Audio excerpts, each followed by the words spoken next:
Hindari menyentuh wajah dan manakala ada yang sakit, patuhi betul etika manakala kita batuk, manakala kita bersin. Presiden Joko Widodo memastikan pemerintah telah menyiapkan obat untuk pasien yang terjangkit COVID-19. Pasar Pramuka Matraman, Jakarta menipis.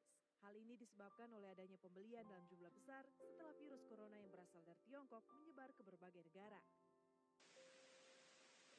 Bismillahirrahmanirrahim. Assalamualaikum warahmatullahi wabarakatuh.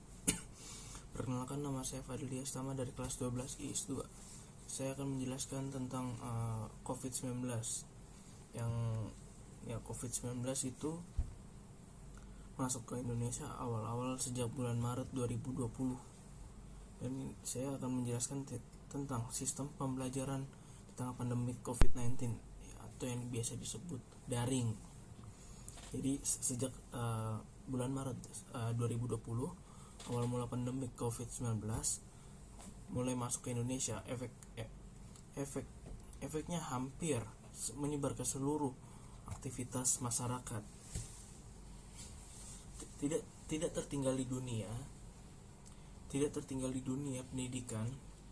Sekolah mulai dari TK sampai universitas kena imbasnya. Semua jenjang pendidikan akhirnya meniadakan pembelajaran sekolah dengan tatap muka secara langsung. Semua aktivitas sekolah hingga saat ini dilakukan secara online. Ya sampai sekarang ya kurang lebih udah 1 tahun siswa dari TK sampai kuliah belajar online. Jadinya itu untuk mengapa diadakan belajar online atau daring itu untuk menghindari adanya kontak fisik atau kontak langsung bagi sesama murid maupun guru di sekolah, di lingkungan sekolah, dengan tujuan meredam penyebaran COVID-19 yang bisa terjadi kapan dan di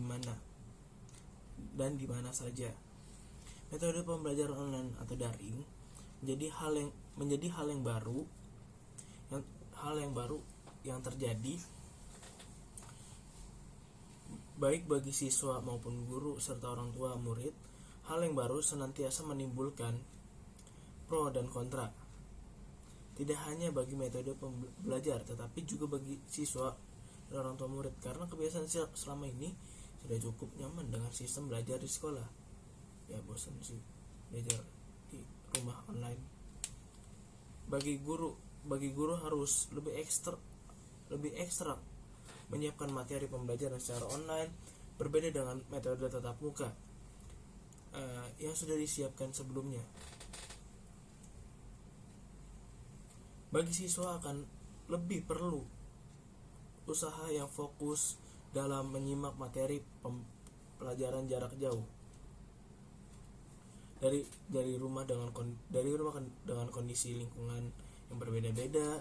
Bagi orang tua harus meluangkan waktu untuk mengawasi anaknya serta menyiapkan peralatan belajar online yang mungkin sebelumnya tidak ada. Ya contoh ya kalau belajar online ya pertama ya yang paling utama internet, terus HP, kamera, ya dan lain-lain lah. Perubahan kebiasaan ini baru menimbulkan pro dan kontra, terutama terkait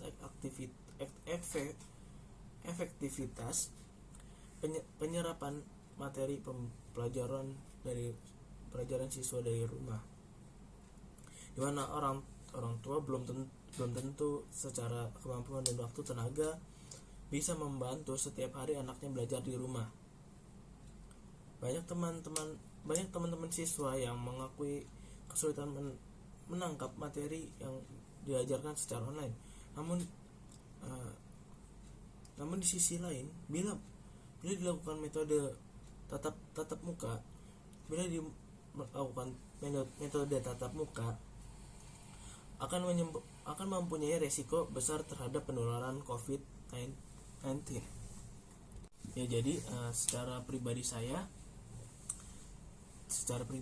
sendiri, saya itu termasuk yang mengalami kesulitan dalam menyerap materi pelajaran di sekolah. Lebih mudah mendengarkan materi mendengarkan materi pas saat Zoom atau daring. Itu kan memefisien waktu bila tidak ada tugas yang banyak yang menumpuk.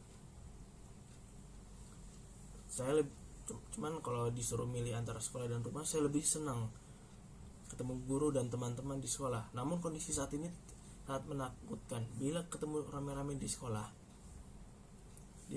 karena tidak tahu kondisi masing-masing. Jadi mau tidak mau harus patuh terlebih dahulu terhadap aturan belajar di rumah agar tidak mempunyai efek kesehatan yang lebih. Jadi setiap hari dalam berita yang ada di TV, di koran, di internet dan lain-lain itu masih banyak munculnya kejadian positif COVID-19 di Jakarta ini atau di Indonesia. Hal ini terjadi karena banyak masyarakat yang mulai aktivitas normal maupun masih banyak yang tidak patuh terhadap protokol kesehatan, yang tidak pakai masker, cuci tangan, terus dan lain-lain, ya pokoknya tidak mematuhi protokol kesehatan. Saat ini penambahan positif rata-rata di atas 4.000 orang setiap hari di Indonesia. Artinya kondisi ini dianggap belum aman sekolah dengan tatap muka. Apalagi info yang ada di lingkungan tempat tinggal kami, beberapa kejadian terkena positif corona masih terjadi. Tangsel belum sebelumnya statusnya hijau, masih berubah sehingga kebijakan sekolah tatap muka kembali masih perlu dipertimbangkan lagi. Sekian dari penjelasan saya tentang COVID-19 ini dan sistem pembelajaran online atau daring. Bila ada salah mohon dimaafkan. Wassalamualaikum warahmatullahi wabarakatuh.